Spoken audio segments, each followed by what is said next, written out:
Good morning everyone. এখন বসে আছি ভাগ্নের সাথে। সকাল সকাল ঘুম থেকে উঠেছে হাঁস মুরগি দেখার জন্য, কিন্তু এখনো কেউ হাঁস মুরগি ছাড়েনি বলে মন খারাপ। কি মামা? হ্যাঁ,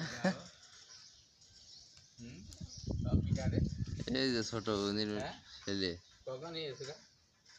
ওরা কালকে এসেছে। কি মামা?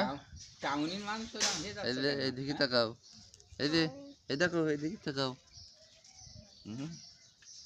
হাঁস মুরগি ছাড়িনি এখনো? হ্যাঁ, এই তো ছাড়বে এখনই, দেখবা তুমি। আমি ছাড়বো। তুমি ছাড়বা? হ্যাঁ।